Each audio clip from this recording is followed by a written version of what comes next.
alihi wa ashabihi ajma'in amma ba'du. Qala Allah Ta'ala fi kitabihil karim wa huwa asdaqul qailin. A'udzu billahi minasy syaithanir rajim. Bismillahirrahmanirrahim. Inna nahnu nazzalna dzikra wa inna lahu lahafizun. Qala Nabi sallallahu alaihi wasallam, khairukum man ta'allama al-Qur'an wa 'allamahu. Rabbi shrah li sadri wa yassir li amri wahlul 'uqdatam min lisani yafqahu qawli. Ma'asyiral muslimin jamaah Masjid Jami'ar Rahmah yang saya hormati semuanya, terkhusus kepada Ketua DKM dan segenap kepengurusannya yang kita hormati pula para guru, para asatid, kiai, alim ulama dan tokoh masyarakat serta seluruh hadirin yang hadir pada sore hari ini yang saya hormati semuanya. Puji syukur alhamdulillah kita panjatkan kehadirat Allah Subhanahu wa taala.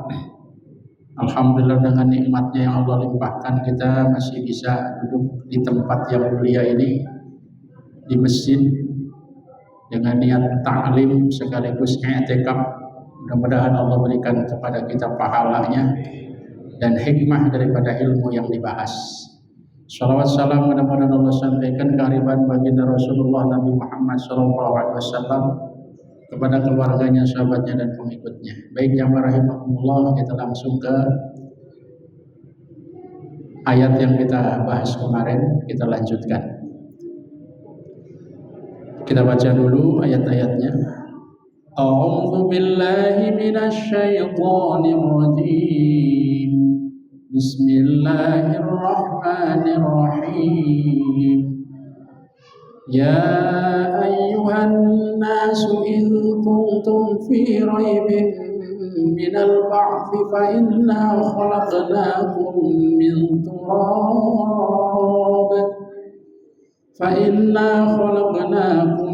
turabin thumma min nutfatin thumma min 'alaqatin thumma min mudghatin mukhallaqatin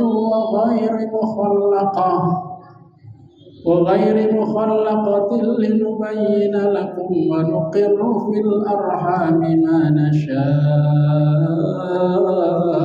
ila ajalin musamma thumma nukhrijukum tiflan thumma litablughu ashuddakum wa minkum man yutawaffa wa minkum man yuraddu ila ardhil umur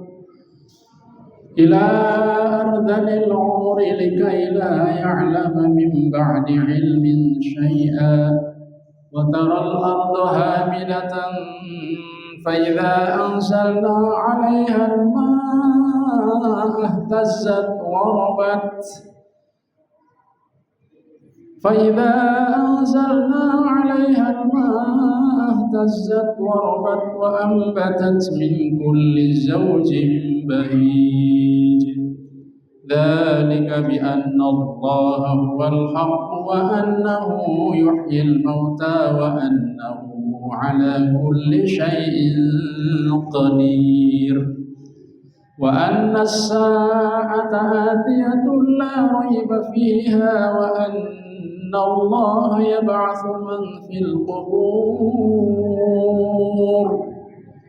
wa minan nasi man yujadilu fillahi bighairi ilmin wala hudan wala kitabin munir. Shadaqallahul azim wa balagha rasuluhun nabiyul habibul karim. Ayat yang kelima kemarin sudah diterangkan separohnya kita di watarul ardo.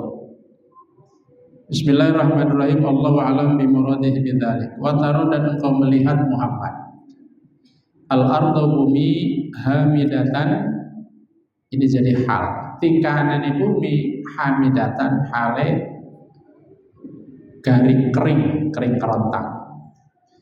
Fa idza anzalna maka tatkalane nurunakan sapa ingsun alaihi ngatasé al-ardh ngatasé bumi, nurunakan al-ma'i banyu ihtazzat mongko gerak apa sing bumi, warabat lan subur apa bumi, wa ambatat lan nukulakan apa bumi min kulli zawjin saking saben-saben pasangan-pasangan wit-witan bahijin kang bagus-bagus yang indah-indah. Bismillahirrahmanirrahim. Setelah Allah Subhanahu wa taala membahas tentang bagaimana proses penciptaan manusia awalnya, dari mulai air mani, segumpal air mani, kemudian menjadi segumpal darah, kemudian menjadi segumpal daging, ya, yang sudah tercipta, yang tadinya belum tercipta, yang tadinya belum berbentuk, sekarang sudah berbentuk. Kemudian Allah Subhanahu wa taala meletakkan si jabang bayi itu, si zigot itu, ya, jabang bayi bakal manusia, wa nukiru bil arham, di dalam rahim selama waktu yang ditentukan oleh Allah. Kemudian dikeluarkan bayi itu dalam bentuk anak kecil, bayi. Kemudian oleh Allah ditumbuhkan sampai waktu dewasa, sampai dewasanya, sampai seperti kita sekarang. Ada di antaranya yang wafat sebelum waktu dewasa, ada juga yang sampai umurnya itu tua rentak sehingga menjadi pikun. Kenapa menjadi pikun? Likai la ya'lama min ba'di ilmin syai'a, supaya pengetahuan yang pernah dia ketahui, ya, itu dia lupa lagi. Memang sengaja oleh Allah dibikin begitu. Lah bagaimana memori yang sudah begitu itu nanti akan kembali atau tidak di akhirat? Tentu saja kembali. Kita tetap terikat kepada anak, istri, ya, cucu dan seterusnya. Nah, itu tentang manusia. Sekarang kamu lihat juga lah, kalau Allah Subhanahu wa taala bisa menghidupkan kembali orang yang sudah mati, lihat watarol aldo, kau lihat tanah, bumi hamidatan, yang bumi itu kering, gersang. Kalau bumi kering, gersang, tidak satu pun pohon-pohonan, bahkan rumput pun tidak ada. Kesannya apa? Kering, kerontang, tidak ada satu pun pohon-pohonan. Ya misatan kholiyatan minan nabat, kering, tidak sama sekali, tidak ada sama sekali tumbuh-tumbuhan. Lalu Allah Subhanahu wa taala menghidupkan itu si tanah yang gersang tadi. Fa idza anzalna 'alaihal ma'a, maka ketika kami turunkan dari langit al-ma'a, air hujan, turun ya ke tanah, ma'ul matar, air hujan, wal uyuni wal anhar, atau wal uyun wal anhar, atau mungkin mata air, atau juga mungkin air kali yang melimpah ke situ. Ihtazzat, itu bumi yang tadi kering, ihtazzat, bergerak. Gerakannya itu tidak kelihatan. Tadinya itu penuh dengan lubang-lubang bertelat-telat karena saking keringnya. Kalau di Arab begitu, di Arab itu jarang sekali hujan turun, maka buminya itu pada meletak. Begitu kena air, ihtazzat, bergerak. Yang tadinya berlubang-lubang, telah-telah itu, pecah-pecah itu menjadi tertutup. Ya, tertutup artinya memang karena menyimpan air di dalamnya. Warobat, dan jadilah bumi yang tadi gersang itu menjadi robat. Robat itu maknanya subur. Aikin patahot linabat, artinya dia mempersilahkan, membukakan tanahnya itu untuk menumbuhkan pohon-pohonan karena sudah gembur. Padahal di dalam tanah yang kering tadi itu ada sisa-sisa rumput-rumput yang dulu pernah kering sekali, sehingga begitu kena air langsung hijau, royo-royo. Dan kesan yang tadi gersang menjadi hijau royo-royo. Pertama mungkin tumbuh yang namanya rumput. Wa ambatat min kulli zawjin bahij, dan lalu tumbuhlah di situ segala macam pohon-pohonan yang terlihat indah. Ada pohon kembang, bunganya ada yang merah, kuning, hitam, hijau. Dengan begitu Pak, mengundang binatang. Binatang awalnya mungkin ya kayak semacam kupu-kupu, kayak semacam jangkrik, kayak semacam ulet-ulet, kayak semacam binatang-binatang kecil-kecil lah, kayak tawon gitu, mengisap madunya. Dengan begitu burung-burung datang, ular datang. Jadi tempat yang tadi gersang hidup. Itulah makna daripada matinya bumi menjadi hidup kembali. Masalahnya satu, karena adanya air. Jadi segala itu dari air, Pak. Termasuk kita juga. Kita ini air. 80% atau 70 sampai 80% kita adalah air. Kalau diperes itu air, Pak. Termasuk darah. Jadi dagingnya, tulangnya sedikit plok begitu. 80% atau 70 sampai 80% kita adalah air. Jadi jangan lupa itu. Allah menumbuhkan apapun dari air. Air itu adalah sesuatu yang tidak boleh tidak, ataupun sesuatu yang pasti ada dimanapun.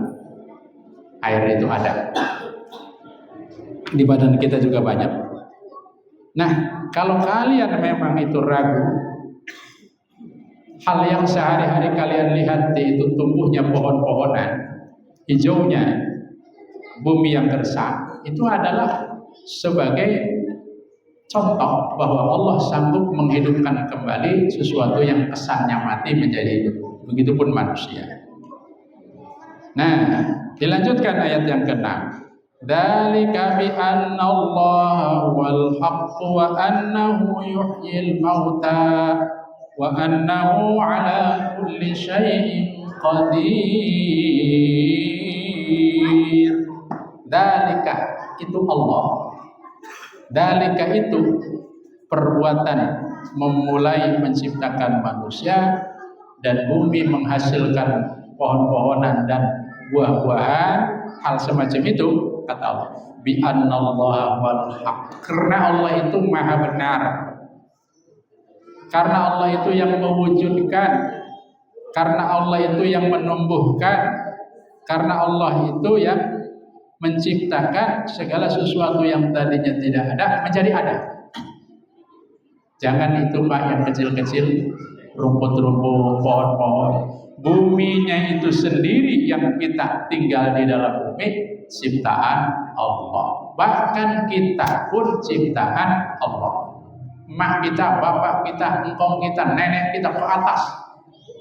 Akhirnya berujung ke Nabi Adam, ciptaan Allah. Nabi Adam dulu di surga, surganya ciptaan Allah. Mikirlah ke situ. Nyata kita ini ada Pak di bumi. Siapa yang mengadakan kita? Siapa yang menciptakan kita? Lalu kita akan mendebat kepada Allah bahwa Allah itu tidak mungkin bisa menciptakan dan menghidupkan kembali orang yang sudah mati. Lalu kita hidup juga karena Allah yang menciptakan dan mengadakan kita. Ilokan tidak bisa. Inilah Allah nyuruh berpikir kepada kita. Akalnya itu dibuat digunakan. Jangan merasa kau mengatakan mustahil. Yang kedua, wa annahu yuhyil mauta, dan bahwasanya Allah itu menghidupkan yang mati atau mematikan yang hidup. Kan kita hidup sekarang nih, dimatikan bisa nggak oleh Allah? Bisa. Dihidupkan lagi bisa nggak? Bisa. Dimatikan lagi bisa nggak? Bisa. Jadi jangan bicara kekuasaan Allah itu dengan pikiran kita, dengan adat kita, dengan kebiasaan kita. Ya memang kita ini terbatas manusia. Allah mah enggak. Aisya'nuhu, artinya tingkahnya Allah itu adalah ihyaul mauta, bisa ngidupin yang mati. Kama ahya al-ardul maita, sebagaimana Allah juga sudah menghidupkan bumi yang mati. Ihya ajamil amwat, menghidupkan segala sesuatu yang hidup, yang mati-mati. Itu kan Allah bisa. Ditambah di ayat akhir wa annahu ala kulli syai'in qadir, dan bahwasanya Allah Subhanahu wa taala itu atas segala sesuatu maha kuasa, tinggal bilang kun aja jadi. Kan di surah Yasin ada innama amruhu idza arada syai'an an yaqula lahu kun fayakun. Innama sesungguhnya angin pasti nih amruhu perkara Gusti Allah. Kalau punya kehendak ya. An yaqula adalah cukup dia mengatakan kun jadi, fayakunu maka jadilah apa yang dikehendaki. Jadi nggak harus ngomong kun Pak, enggak. Kun itu adalah ucapan ataupun simbol betapa cepatnya kalau Allah mau menghendaki sesuatu jadi. Tinggal nunjuk aja Pak. Umpama mau bikin apa? Gedung sekian lantai di tempat ini, tinggal kun jadi. Cuman memang Allah juga ya menciptakan kayak begitu sesungguhnya bisa, tapi biasanya supaya masuk akal manusia. Ya dibuatlah secara bertahap jadi oleh manusia. Dan ada kadang-kadang Allah itu menciptakan sesuatu atau menjadikan sesuatu ya kejadian ataupun hal yang lain yang tidak masuk akal. Ini namanya mukjizat yang terjadi pada Rasul. Seperti Nabi Muhammad SAW ataupun Nabi Musa, laut segitu gedenya, segitu panjangnya, begitu dipukul jebret, ini airnya pada ke atas, muncul dari bawah jalan. Itu kan gak masuk akal Pak. Bagaimana caranya? Di luar jangkauan akal. Itulah mukjizat. Atau Nabi Muhammad menunjuk bulan, matahari kayak gini, kan mau terbenam.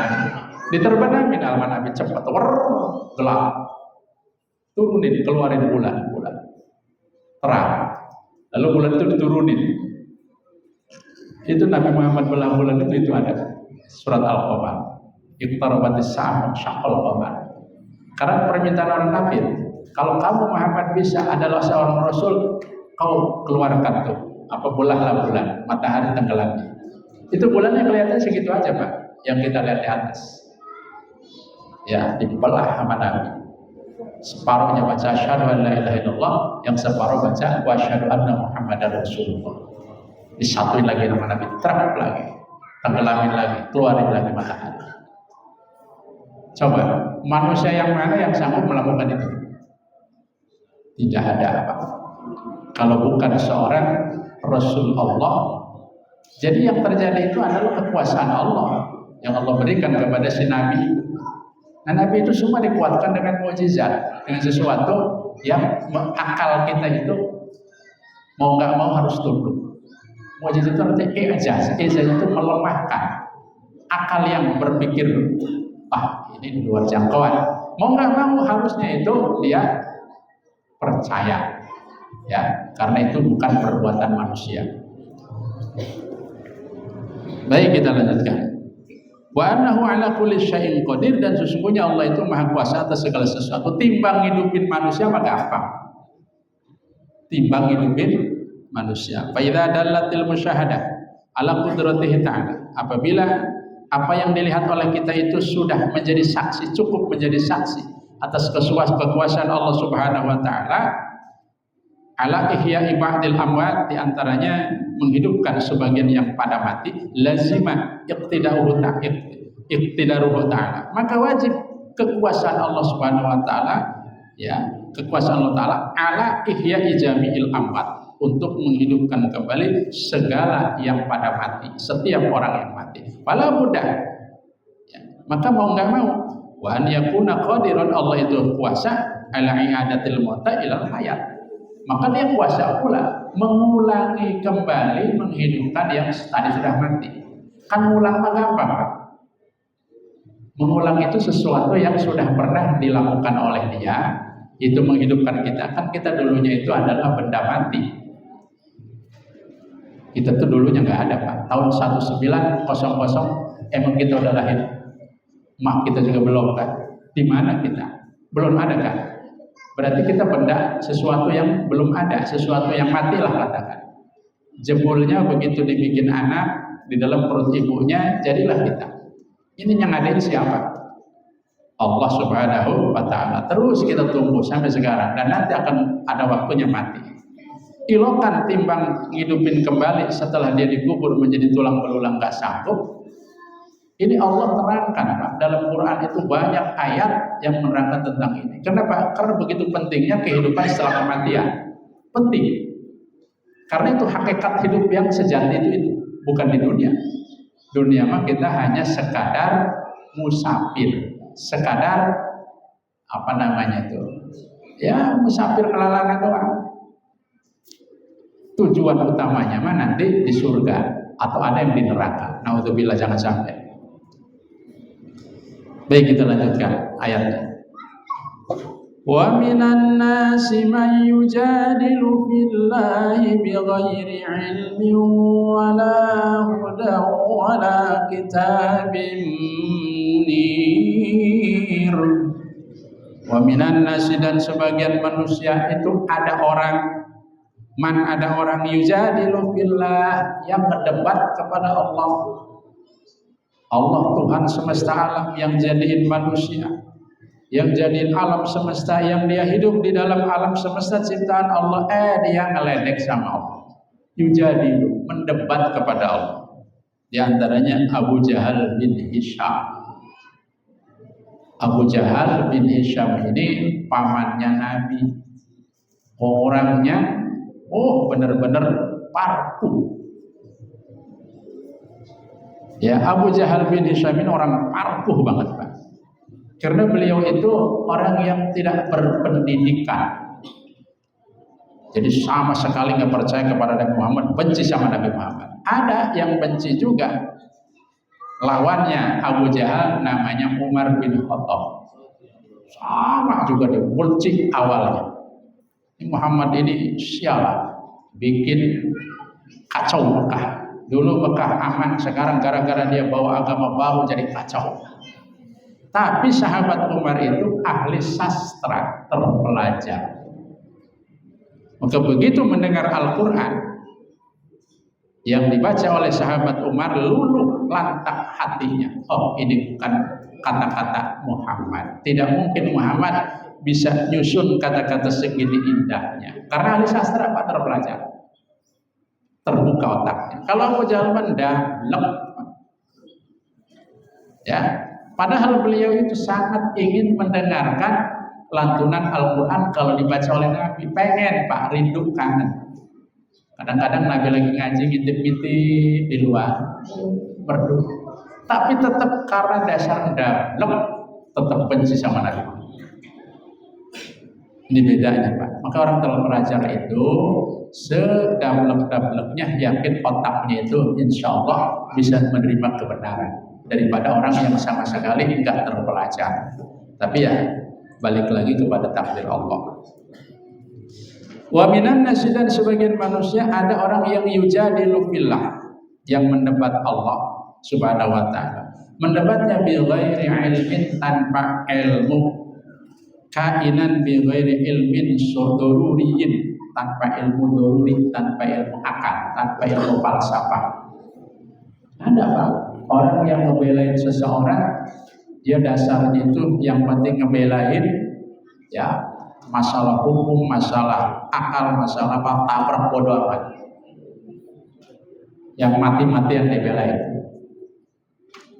Jadi tidak pakai nalar lagi, ya, Pak.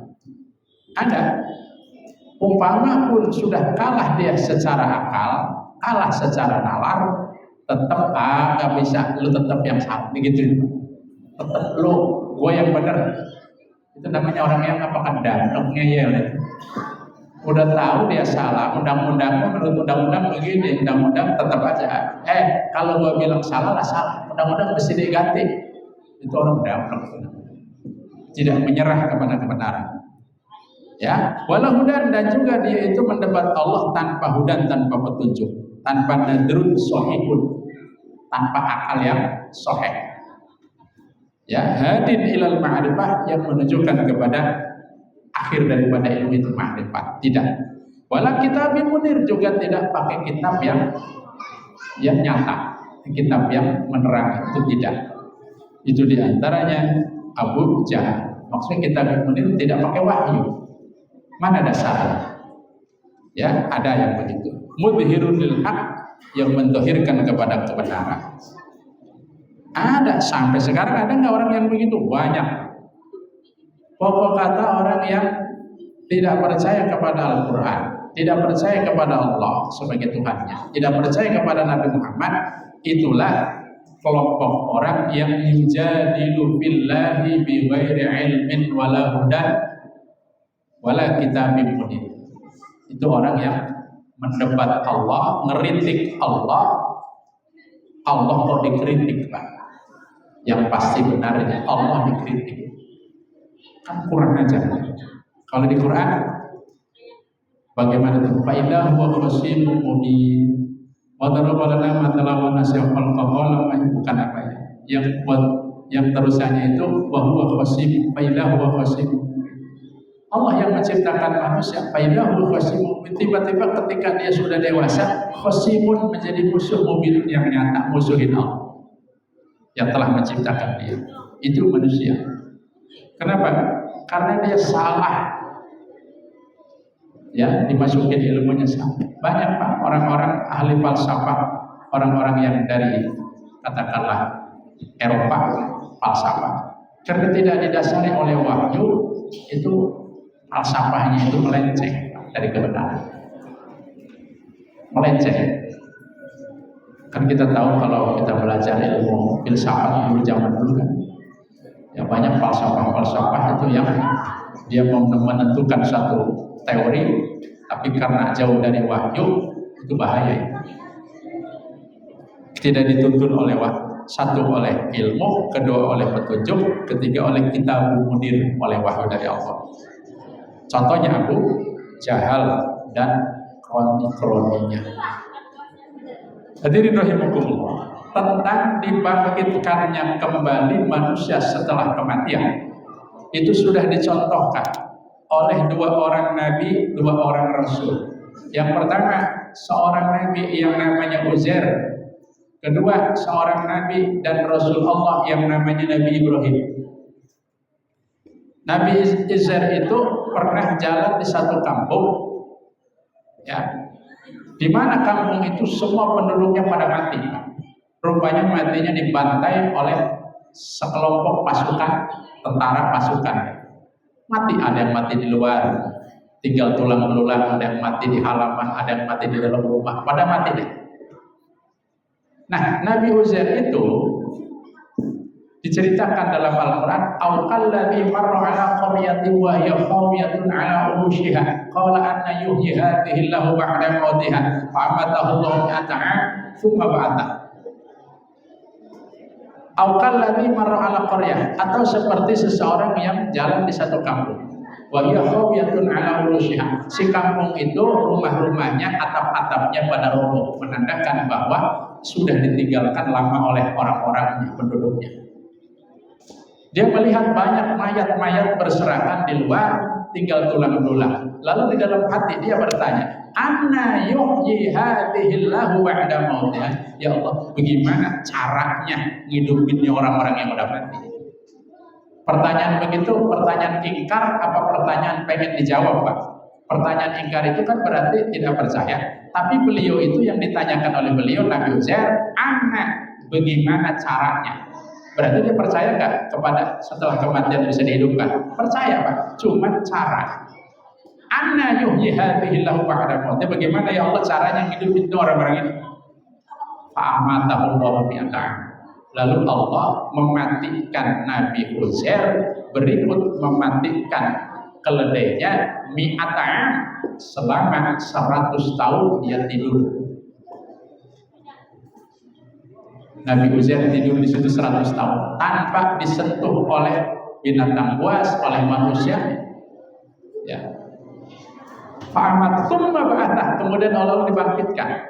Ditanya Nabi Uzair oleh malaikat Jibril, "Kam labithta?" Uzair, "Kam, berapa lama labithta kau tinggal di sini?" Dia ngelihat ke atas bangun tidur. Seolah-olah dia baru tidur hanya 5 atau mungkin 3 atau 4 jam. Wajarnya orang tidur siang. Tangan masih biasa, kuku-kuku masih biasa, kumis juga, jenggot juga biasa. Padahal sudah 100 tahun. Kata malaikat Jibril, kata dia, "Yauman aw waqta yaum," sehari atau setengah hari? Dijawab oleh Jibril, "Bal mi'ata amin, bal labithta mi'ata." Kau tinggal di sini itu wahai Uzair 100 tahun. Kaget dia. 100 tahun lama nggak Pak? Selama. Terus fandur ila ta'amika wa syarabika lam yatasan. Lihat makananmu, lihat minuman. Lam tidak yatasanah berubah. Jadi kayak memang sepertinya baru beberapa jam saja. Dia makan, dia minum karena lapar. Fandur ila himarika, kau lihat himar kamu, keledai. Keledainya udah jadi tulang. Lah, tulang. Fandur ila idhami kaifa. Ayo kamu lihat tulang-tulang. Kaifa bagaimana? Nushizuha, Allah menyusun kembali. Tsumma naksuha lahma. Kemudian Allah Subhanahu wa taala menjadikannya daging, lalu daging itu dibungkus dengan kulit, lalu kulit itu ditumbuhi dengan bulu-bulu. Lihat. Itu dengan kudrat iradat Allah, Pak. Kayak ngelihat di TV bergerak, tek nyusun.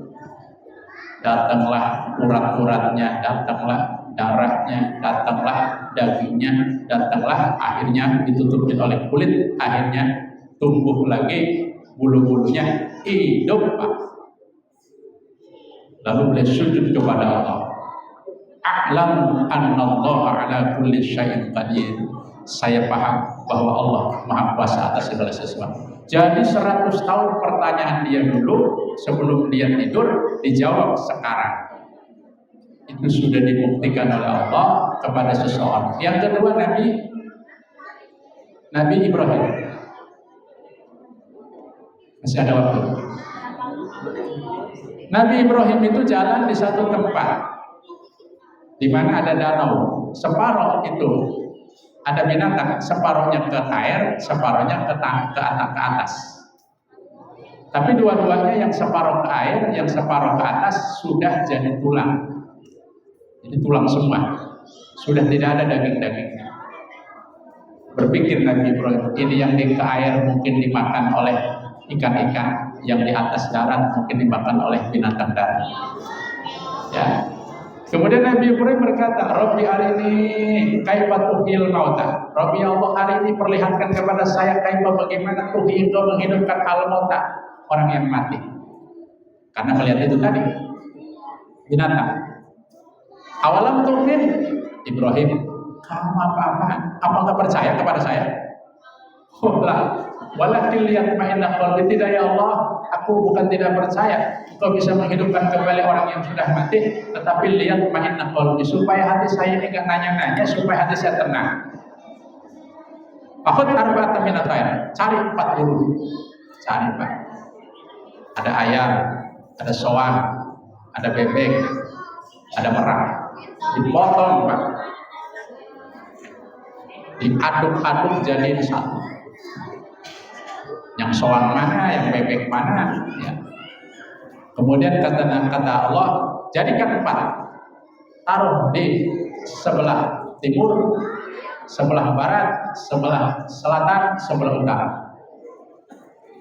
Jadi udah dicampur aduk, Pak. Udah pada mati. Kalau disuruh milihin tuh, suruh milihin mana dagingnya, ayam nggak tahu, karena udah nyampur di baskom satu. Tsumma tuhunna yahtina kasaya. Lalu mau panggil Ibrahim di tengah-tengah. Hai ayam, datanglah. Itu dari seluruh penjuru, Pak. Daging-dagingnya, tulang-tulangnya, kemudian bulu-bulunya datang ke situ. Tetap disusun, lalu hidup. Terbang. Hai merak, datang. Itulah cara Allah menyusun kembali sesuatu yang sudah terurai, sudah kemana tahu, disusun lagi, hidup lagi. Lah kita juga, Pak, sebagai manusia yang nanti mungkin terkubur selama sekian ribu tahun, sudah jadi tulang, ya, tetap bagi Allah mudah untuk menghidupkan kembali kita. Dan memang kita akan dihidupkan kembali oleh Allah Subhanahu wa taala, dikumpulkan di dalam satu tempat yang namanya alam mahsyar.